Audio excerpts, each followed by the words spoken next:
The warning came on a Tuesday morning.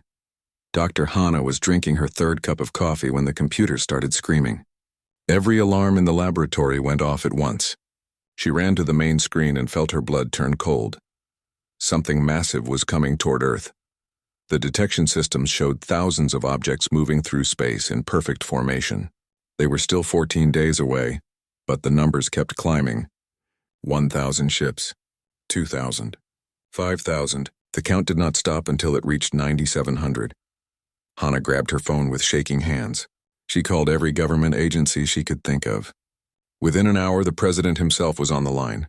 Within 3 hours, every military base on Earth went to full alert. Within 6 hours, the entire planet knew the truth. Aliens were coming, and they were not here to talk. Commander Taman received the alert while stationed on Mars. He had been monitoring the outer defense systems when the message came through. His hands moved quickly across the controls, pulling up every piece of data he could find. The alien fleet was bigger than anything humans had ever built. Each ship was the size of a small city. He contacted Earth immediately. Admiral G1 answered within seconds. Her face on the screen looked tired but determined. They had trained for this moment their entire lives, though neither truly believed it would happen. Now it was real, and they had less than 2 weeks to prepare. The aliens called themselves the Vadrok Empire. Their first message was simple and cold. They told humanity to surrender. Earth belonged to them now. Humans had 3 days to submit or face total destruction. The message played on every screen, every radio, every communication device across the solar system. President Daeho stood in the emergency command center. Around him, leaders from every nation argued and shouted. Some wanted to surrender. Others wanted to fight. A few simply sat in shock, unable to process what was happening. Daeho listened to them all, then made his choice. He walked to the podium and activated the global broadcast system. Billions of people stopped what they were doing to listen. His voice was calm and steady when he spoke. Humanity would not surrender. They would not bow down. They would fight with everything they had. If the aliens wanted Earth, they would have to take it from humanity's cold, dead hands. The response was immediate. Every factory on Earth switched to war production. Every shipyard began building weapons. Every able person volunteered for service. The human race had fought each other for thousands of years. Now they finally had a common enemy, and they were ready. Admiral G1 commanded the Earth Defense Fleet. She had 2,300 ships under her control. They were fast and well-armed, but small compared to the Vadrok vessels. She knew the numbers were against them. Simple math said they would lose. But G1 had not survived 3 wars by following simple math. She called a meeting of all ship captains. Youngsu was there, a quiet man who commanded the stealth corvettes. Yoonji attended too, the best pilot in the fleet. So did 100 others, each one ready to die for Earth. G1 looked at their faces and felt pride swell in her chest. She explained the plan. They would not meet the Vadrok in open battle. That would be suicide. Instead, they would use the solar system itself as a weapon. They would hide in asteroid fields. They would use planets for cover. They would strike fast and disappear before the enemy could respond. They would make the aliens pay for every mile of space they traveled.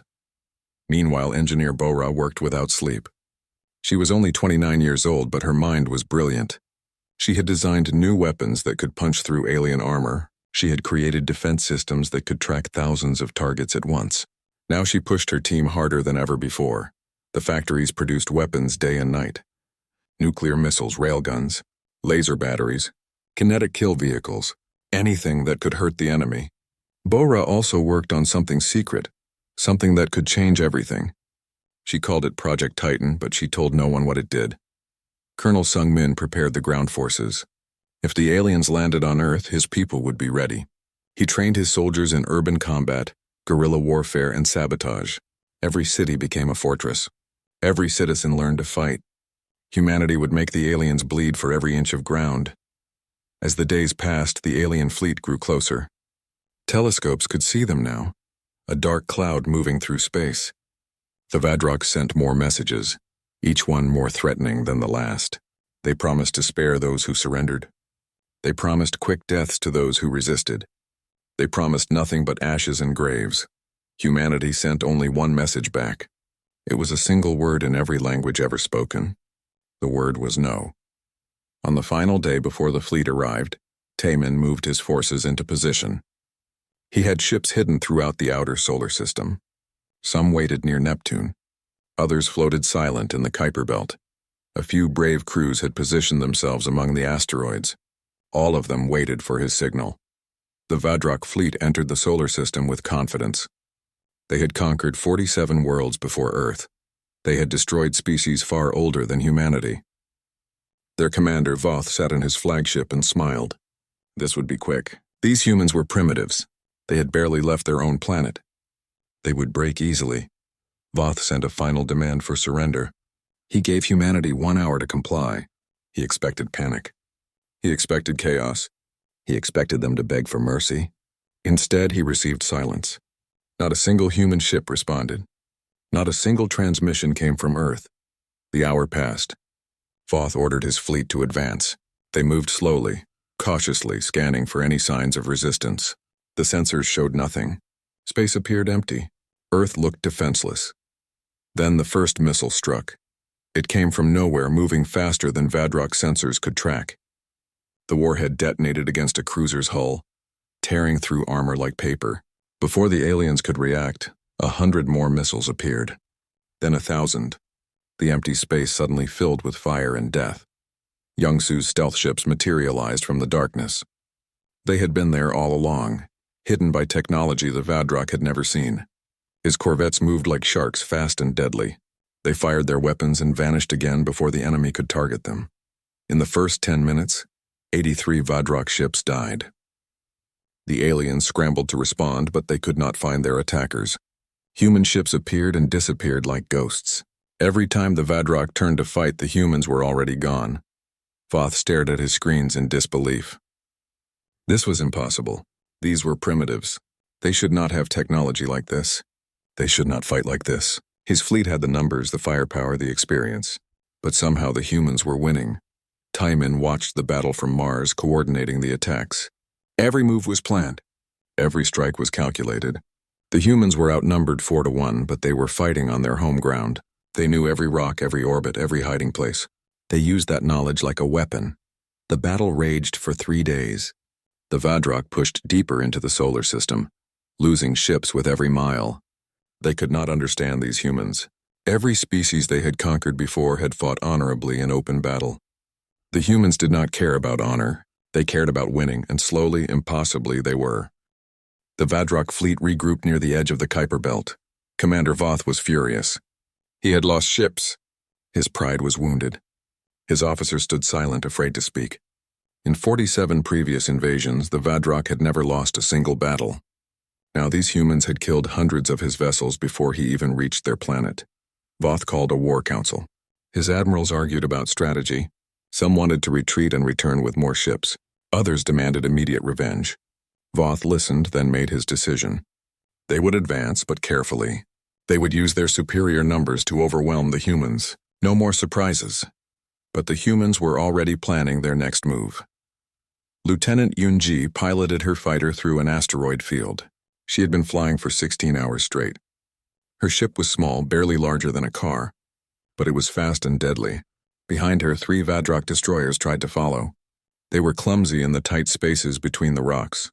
She led them deeper into the field, then spun her fighter around. Her targeting computer locked onto the lead destroyer.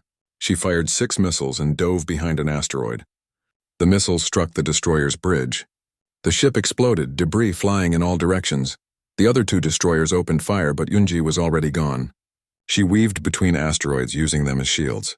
The Vadrok weapons hit rocks instead of her ship. Frustrated, they chased her deeper into the field. That was their mistake.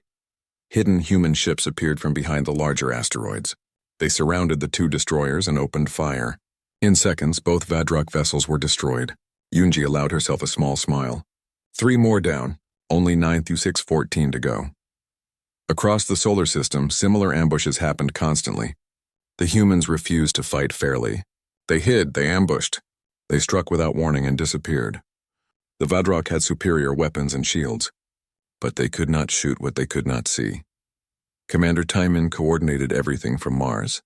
His screens showed the position of every human ship, every enemy vessel. He moved his forces like chess pieces, always thinking 3 moves ahead. When the Vadrok went left, his ship struck from the right. When they advanced, human forces appeared behind them. The key was information. Dr. Hana had cracked the Vadrok communication codes within the first week. Now humanity could hear everything the enemy said. Every order, every plan, every complaint from tired Vadrok soldiers. Specialist Jae-hyun used this information to spread fear among the alien forces. He broadcast images of destroyed Vadrok ships on their own channels. He showed videos of human victories. He created fake messages that made Vadrok commanders doubt each other. The aliens began to fracture. Some wanted to continue. Others wanted to flee. Trust between ships broke down. Then came the Neptune Gambit. Taemin had been planning this for days. Engineer Bo-Ra had placed gravitational amplifiers on 3 of Neptune's moons. These devices were experimental, but they worked. When activated, they could manipulate gravity itself. The plan was risky. If it failed, humanity would lose a significant portion of their fleet. But if it worked, it would change the war. Human forces baited the trap carefully. Young-soo led his corvettes in a fake retreat toward Neptune. Behind him, 1,200 Vadrok ships gave chase. They were angry, eager to finally catch and destroy the humans who had been tormenting them. They did not notice the trap until it was too late. As the Vadrok fleet entered Neptune's orbit, Bo-Ra activated the amplifiers. The gravity wells around the planet suddenly intensified. The Vadrok ships caught in the middle were pulled in different directions. Their hulls began to groan and crack under the stress. Some ships tried to escape. Their engines burned at full power, but the gravity was too strong. Metal twisted. Hulls buckled. One by one, the ships were torn apart by forces they could not fight. In 47 minutes, 200 Vadrok warships became nothing but debris orbiting Neptune. Voth watched it happen from his flagship. He could not believe his eyes. In less than an hour, he had lost 1/8 of his entire fleet. These humans were not primitives. They were demons. They fought with weapons and tactics he had never imagined. He called another war council. This time his admirals were quiet. Fear had replaced their earlier confidence. Some suggested retreat. Voth refused. The Vadrok Empire did not retreat. They had a reputation to maintain.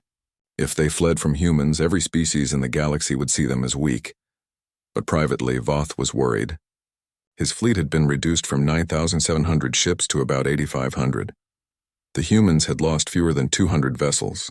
The math was no longer in his favor. Worse, his soldiers were frightened. They whispered in the corridors. They questioned orders. Morale was collapsing. On Earth, people celebrated. The Neptune Gambit had worked. Humanity was winning. But Admiral Ji-won knew better. They had hurt the enemy, but the Vadrok still had massive numbers. The real battle was still coming. She gathered her captains and prepared for the next phase. The Vadrok changed their tactics. They stopped chasing small human ships. Instead, they formed tight defensive formations and pushed slowly forward. They used overwhelming firepower to clear each section of space before advancing. It was slower but safer. The humans adapted too. If the Vadrok would not chase them, they would bring the fight to the enemy. Major Hyun-woo commanded the mining operations in the asteroid belt. His teams worked around the clock, turning rocks into weapons. They attached engines to asteroids and aimed them at the Vadrok fleet. These asteroids moved slowly, but they were massive. When they hit Vadrok ships, the damage was catastrophic. The aliens tried to shoot them down, but there were too many. For every asteroid they destroyed, 10 more appeared. The Vadrok advance slowed to a crawl. Days turned into weeks. The battle continued without pause. Both sides were exhausted. Human pilots flew until they collapsed. Vadrok soldiers went weeks without sleep. The space between Neptune and Jupiter became a graveyard of ships from both species. Then the Vadrok received reinforcements. A second fleet arrived from Vadrok space. Not as large as the first, but still significant. 500 fresh ships with full ammunition and rested crews. When Voth saw them, he smiled for the first time in weeks. Now he had the advantage again. Now he would crush these humans. But humanity had one more surprise. While the Vadrok celebrated their reinforcements, Engineer Bo-Ra finished Project Titan. She had been working on it since the first day of the invasion. It was humanity's secret weapon built into Saturn's rings. Nobody, not even the Vadrok, suspected what was hidden there. Bo-Ra contacted Admiral Ji-won. The weapon was ready. Ji-won looked at the tactical display. The Vadrok fleet, reinforced and confident, was advancing toward Jupiter. Their formation was tight, ships clustered together for mutual protection. They presented a perfect target. Jiwan gave the order. Technician Minji pressed the activation button. Deep within Saturn's rings, massive generators came online. They had been built over months, hidden among billions of ice particles where sensors could not detect them. Now they activated all at once. The rings of Saturn began to glow. Particles accelerated to incredible speeds guided by magnetic fields. A beam of pure energy, wider than Earth itself, shot across the solar system. It moved at the speed of light. The Vadrok had no time to react. The beam struck the Vadrok fleet like the hammer of an angry god. Ships simply ceased to exist. Their shields meant nothing. Their armor was useless. The energy was too intense, too focused. In the space of 10 seconds, 2,000 Vadrok ships were vaporized. The beam faded. Saturn's rings dimmed. The generators had burned themselves out with that single shot. But it had been enough. The Vadrok fleet was shattered. Their formation was broken. Panic spread through their ranks. Voth stared at his screens in horror. In seconds, he had lost more ships than in all previous battles combined. His fleet was down to about 6,900 vessels. The humans had made him pay dearly for every inch of space, and they showed no signs of stopping. For the first time in his long military career, Voth felt something he had never experienced before. He felt fear. The asteroid belt stretched between Mars and Jupiter, millions of rocks floating in the darkness. Admiral Jiwan had chosen this place for the final confrontation. Here the Vadrok numbers would mean less. Here humans could use the terrain to their advantage. Commander Voth knew this too, but he had no choice. His fleet was damaged and demoralized. His soldiers whispered about defeat. He needed a decisive victory to restore their confidence.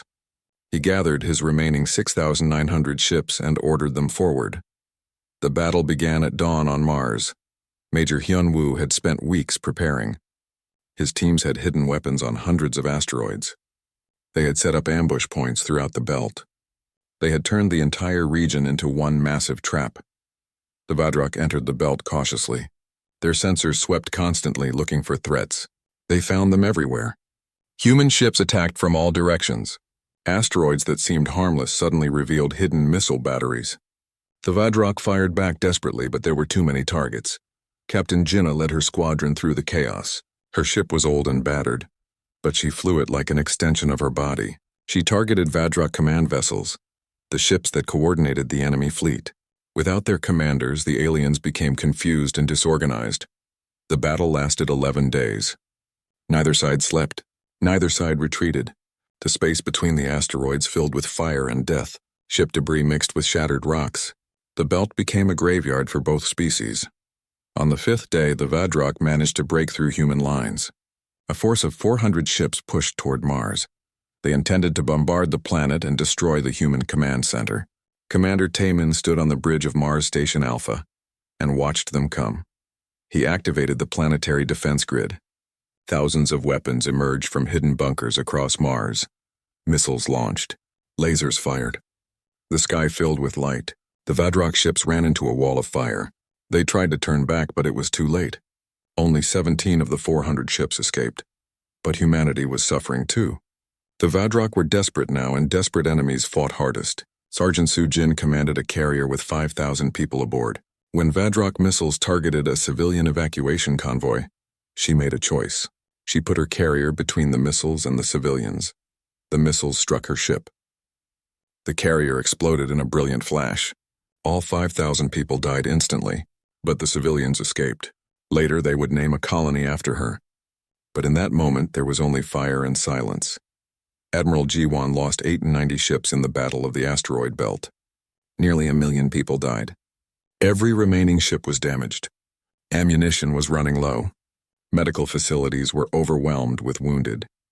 Any reasonable person would have considered surrender. But humans were not reasonable. They were stubborn. They were angry. And they absolutely refused to quit. President Dae-ho addressed the fleet from Earth. His face looked older now, worn by stress and grief. He spoke of the people who had died. He spoke of their courage. He reminded everyone why they fought. Not for glory or conquest, but for survival, for home, for the future. His words spread through the human forces like fire. Exhausted soldiers found new strength. Damaged ships flew one more mission. Wounded personnel returned to duty. Humanity would not break. Not today, not ever. The Vadrok could not understand this. In every previous invasion, the enemy surrendered when losses became too heavy. It was logical. It was sensible. But humans seemed to get stronger the more they lost. Every death made them fight harder. Every defeat made them more determined. Voth consulted with his advisors. They had lost 2,700 ships in the asteroid belt. His fleet was down to 4,200 vessels. The humans had fewer than 1,500 ships left, but they controlled the battlefield. They knew every hiding place. They had weapons hidden everywhere, and they fought like animals defending their young. His advisors recommended retreat. They could return to Vadrok space, regroup, and try again later. But Voth refused. His pride would not allow it. The Vadrok Empire had never failed a conquest. He would not be the first commander to fail. Besides, he still had the numbers. 4,000 ships against 1,500. The math still favored him. He just needed one more push. One final assault to break the human spirit. Then they would surrender, and this nightmare would end. He ordered his fleet to regroup and prepare for a direct assault on Earth itself. No more tricks. No more ambushes. Just raw firepower against the human home world. They would burn cities until humanity begged for mercy. But Voth had forgotten something important. Humans had tricks everywhere, and Engineer Bora had not been idle during the battle. While the fighting raged in the asteroid belt, Bora and her team had been working on a new weapon. They called it the Swarm. It was thousands of small drones, each one barely larger than a football. They had limited intelligence, but together they were deadly. The drones could self-replicate using raw materials from asteroids. They could coordinate their attacks without any central control. They could learn from their mistakes. And most importantly, they were almost impossible to stop. Shoot down one drone and 10 more appeared to take its place. Bora released the swarm into the asteroid belt. The drones spread quickly, building more of themselves from the debris of destroyed ships. Within days, there were hundreds of thousands of them. Within a week, there were millions. The Vadrok fleet tried to advance toward Earth. The swarm fell upon them like a plague of metal insects. The drones were too small for most weapons to target effectively. They attached themselves to ship hulls and burrowed inside. They sabotaged engines. They destroyed life support. They caused chaos. Vadrok soldiers fought the drones hand-to-hand inside their own ships. They used plasma torches to burn them. They tried to depressurize sections to blow them into space. Nothing worked. The drones kept coming. In 3 days, the swarm destroyed 800 Vadrok ships. The aliens began to panic. This was a nightmare they could not escape. Their powerful weapons were useless against enemies too small to hit. Their thick armor meant nothing when the enemy was already inside. Commander Taemin watched the chaos from Mars. He saw the Vadrok fleet fracturing. Some ships fled. Others fought each other in confusion. Discipline collapsed. This was the moment he had been waiting for. He contacted Admiral Jiwan. It was time for the counterattack. Every remaining human ship moved forward simultaneously. They struck the Vadrok fleet from all sides at once. The aliens, already dealing with the swarm, could not respond effectively. Captain Young-Soo's stealth corvettes appeared among the enemy formation. Lieutenant Eunji led fighter squadrons through gaps in their defenses. Captain Jinnah commanded the assault on Voth's flagship. The battle was brutal and close range. The Vadrok fought back with everything they had. They were skilled warriors, experienced and well-trained. But they were tired. They were frightened. And they were losing. After 2 more days of fighting, Voth made his decision. His fleet was down to 300-400 ships. They were scattered and damaged. The humans showed no signs of stopping. If he stayed, his entire fleet would be destroyed. He gave the order he never thought he would give. Retreat. All ships were to flee toward the edge of the solar system and jump to FTL as soon as possible. The invasion was over. The Vadrok Empire had failed, but the humans were not done, not even close. The retreat was chaos. Vadrok ships scattered in all directions, desperate to escape. But Commander Voth refused to flee. His honor demanded he fight to the end. He gathered his most loyal ships, about 600 vessels, and turned toward Earth one final time. He had one last weapon. The planet killers, These were massive bombs designed to destroy entire worlds. The Vadrak had never used them before because they preferred to conquer planets intact. But Voth no longer cared about conquest. If he could not have Earth, no one would. Intelligence officer Dong Hyun intercepted the Vadrak communications. His face went pale when he understood what Voth planned. He immediately contacted Admiral Ji-won. They had minutes, maybe less, before the planet killers launched. Ji-won made a decision instantly. She contacted Colonel Sung-min. His special operations teams had trained for shipboarding operations. Now they would perform the most dangerous mission of the war. They would board the Vadrak flagships and disable the planet killers manually. Sung-min gathered his best soldiers. They knew this was likely a one-way trip. The Vadrak ships were heavily defended. Even if they succeeded, they might not make it out alive. But none of them hesitated. Earth was at stake. Their families were down there. That was reason enough. 20 boarding shuttles launched from human ships. They were small and fast, designed to slip through enemy defenses.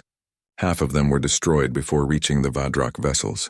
The other half crashed directly into alien hulls, cutting through armor with plasma torches. Sung-min led the assault on Voth's flagship.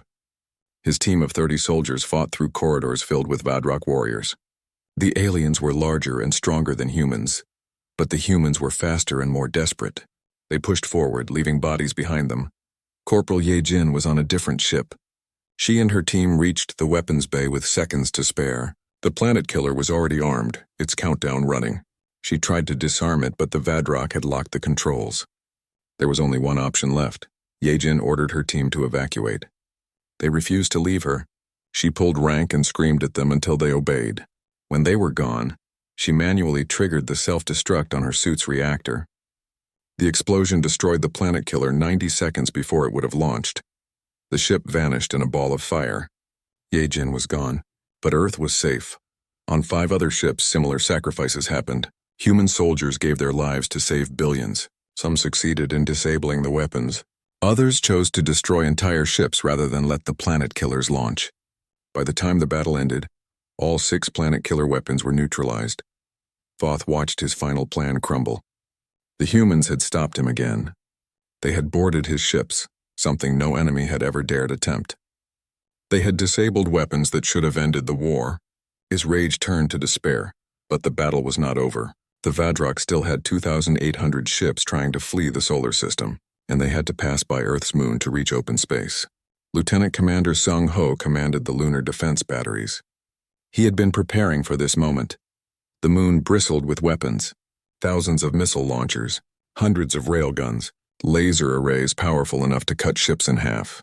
Sung Ho had positioned everything for maximum coverage. When the Vadrak fleet approached, he gave the order to fire. The sky above the moon turned white with weapon discharges. Missiles streaked toward the enemy. Lasers sliced through hulls. Railgun slugs punched through shields like they were paper. The Vadrak tried to fight back, but the lunar defenses were too strong. The battle for lunar orbit became the bloodiest engagement of the entire war. Ships exploded every few seconds. Debris rained down on the moon's surface. Human defense stations took direct hits and went silent, but they kept fighting. Medic Soyun worked in a field hospital inside one of the lunar bases. Wounded soldiers arrived faster than she could treat them. Burns, broken bones, decompression injuries. She worked 36 hours straight without sleep. When the hospital took a direct hit, she kept working in the ruins. Some soldiers died in her arms. Others she managed to save. She did not have time to grieve. She did not have time to rest. There were always more wounded, always more people who needed her. So she kept working until she collapsed from exhaustion. While the battle raged, Dr. Hana had been working on another weapon. She had studied Vadrak computer systems and found a weakness. Their navigation systems all use the same software. If she could corrupt that software, she could disable entire sections of their fleet. She created a virus. It was elegant and deadly. Once inside a Vadrak system, it would spread to every connected ship.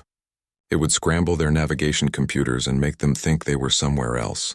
Ships would lose formation. Some would collide. Others would drift into dangerous areas. But she needed someone to deliver it directly to the enemy network. That someone was hacker Tae Yang. He was young, barely 23, but he was brilliant with computers. He volunteered to infiltrate the Vadrok command ship and deploy the virus. Taeyang went in alone, his shuttle disguised as debris. He drifted close to a damaged Vadrok cruiser and cut his way inside. For 2 hours he crept through dark corridors avoiding patrols. He reached a data terminal and connected his device. The virus uploaded in seconds. Taeyang escaped just as alarms started blaring. He made it back to his shuttle and accelerated away as the Vadrok realized what happened. Behind him, the virus spread through their fleet like wildfire. 3,000 Vadrok ships suddenly lost proper navigation. Their instruments showed wrong positions. Their autopilots stopped working. Ships drifted out of formation. 200 collided with each other. Others flew into asteroid fields or too close to planets. The chaos gave human forces the opening they needed. Wing Commander Junho saw his chance. His cruiser was badly damaged, engines failing, weapons depleted. But he still had enough power for one final action.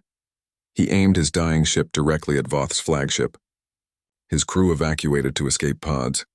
Junho stayed at the controls, guiding the cruiser on its final flight. The Vadrok tried to shoot him down, but there was too much chaos. They could not target him in time. The cruiser struck Voth's flagship at full speed. The collision tore through half the ship. Critical systems failed. The command deck was destroyed. Voth himself was mortally wounded, crushed under falling debris. As he died, his last thought was disbelief. How had these primitives defeated him? With Voth dead and their command structure shattered, the Vadrok fleet collapsed completely. Ships fled in all directions. Some tried to surrender, but human forces were too angry to accept. Pilot Nari led her squadron in pursuit, destroying every enemy ship she could catch. Nari's fighter was old and damaged. She had been flying combat missions for weeks without proper maintenance. But she refused to stop. When Vadrok missiles targeted evacuation shuttles full of civilians, she put her fighter between them and danger. She destroyed 12 enemy craft before her luck ran out. A Vadrok destroyer locked onto her and fired everything it had. Nari's fighter exploded in a flash of light.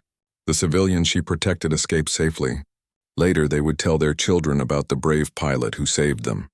The battle for Earth was ending. Of the 9,700 ships that had arrived to conquer humanity, fewer than 1,000 remained, and those were scattered, damaged, and desperately trying to flee. The great Vadrok Empire had been broken by a species they thought was primitive, but Admiral Jiwan was not satisfied. She remembered every human who had died. She remembered every city the Vadrok had tried to destroy. She remembered their arrogance, their threats, their absolute certainty that humans would fall easily. She contacted President Daeho. They needed to make a decision. Let the Vadrok flee or pursue them to the edge of the system. Show mercy or show strength.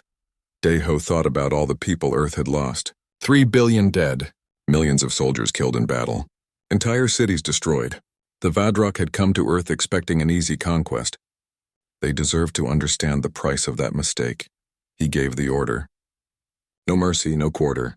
Humanity would pursue. The hunt began immediately. Commander Taemin organized the pursuit with cold efficiency. He divided the remaining human ships into hunter-killer groups. Each group had a specific target zone. No Vadrok ship would escape without being tracked, engaged, and destroyed. The Vadrok were running for their lives. They pushed their engines beyond safety limits. They dumped cargo and non-essential systems to increase speed. Some ships broke down from the strain. Others ran out of fuel in the middle of empty space. The humans found them all. Captain Wu Jin commanded one of the pursuit squadrons.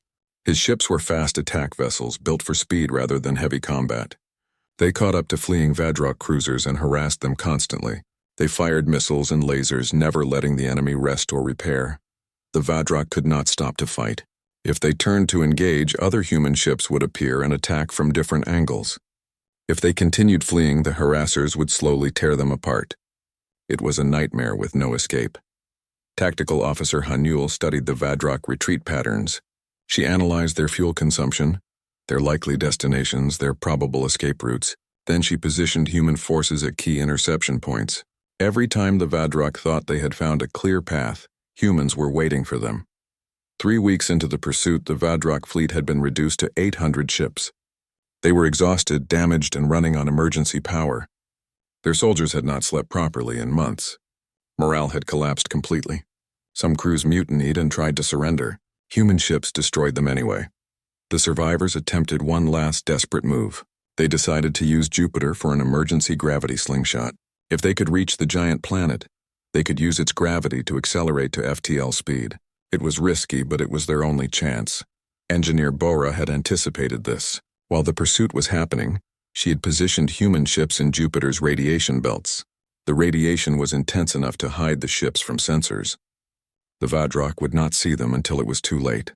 Lieutenant Kyung-soo commanded the ambush force. He waited patiently in the deadly radiation, his crew protected by heavy shielding.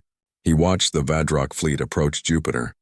They were moving fast, desperate to reach the slingshot point.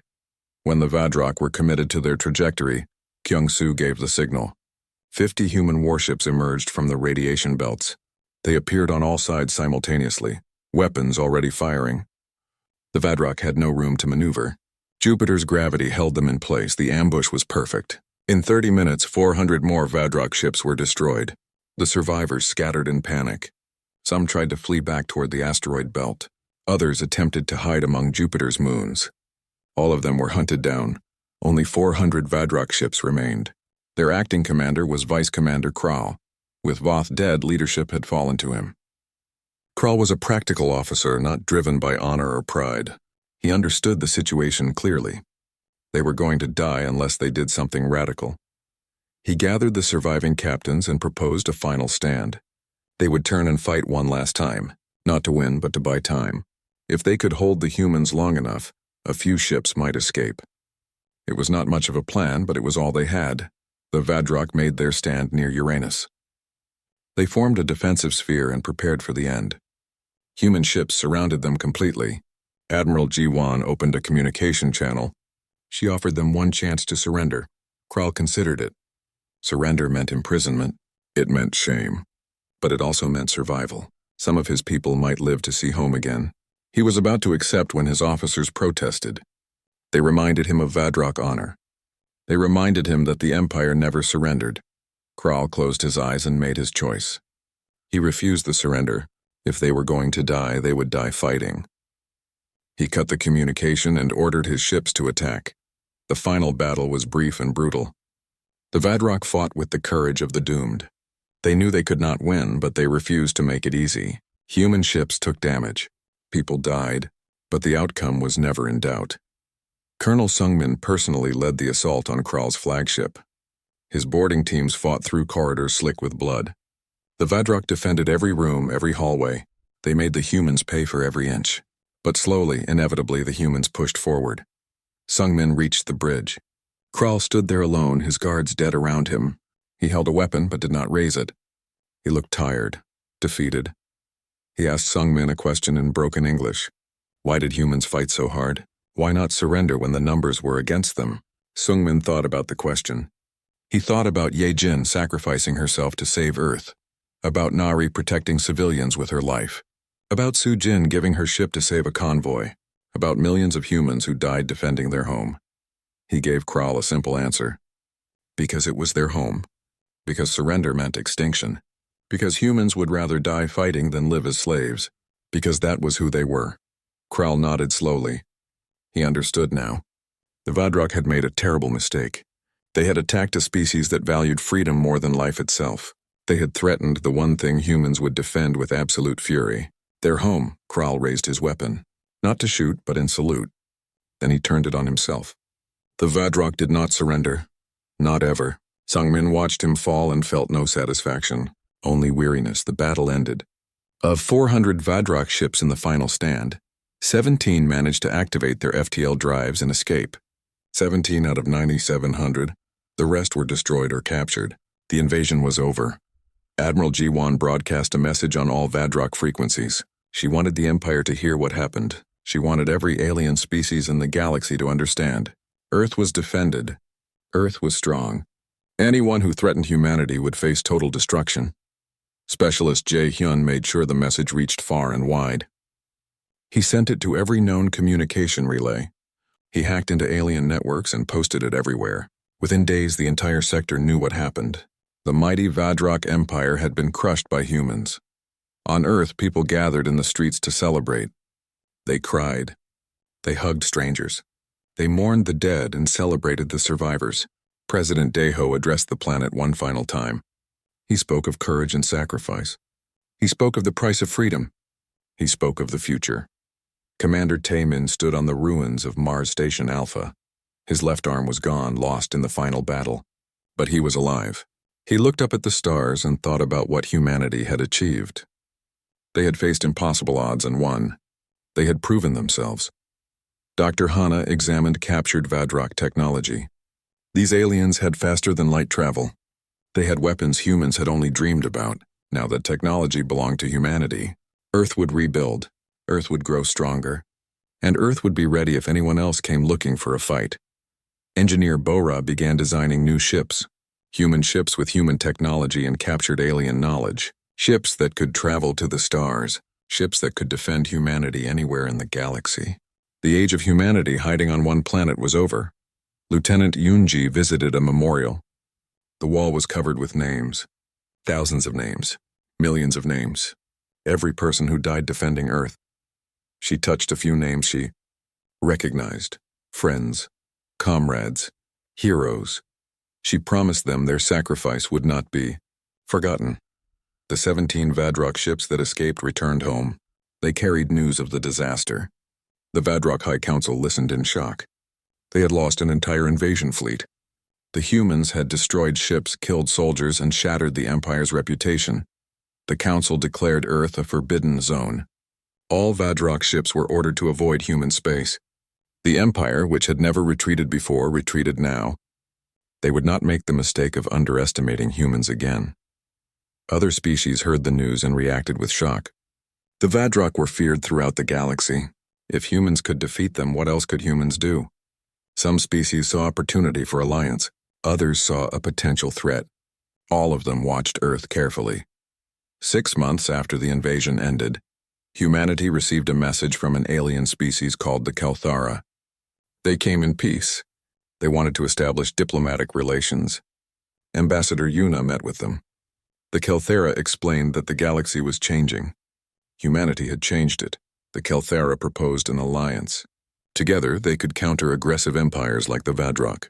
They could create a zone of peace and cooperation. Yuna listened carefully and reported back to President Deho. Deho considered the offer. Humanity had proven it could fight. Now they needed to prove they could build. He accepted the alliance. Earth would join the galactic community. But on humanity's terms, as equals, not subjects, the war changed everything. Earth was no longer alone. Earth was no longer weak. The species that barely survived now commanded respect across the stars, and everyone knew one simple truth. Humanity did not surrender. Ever.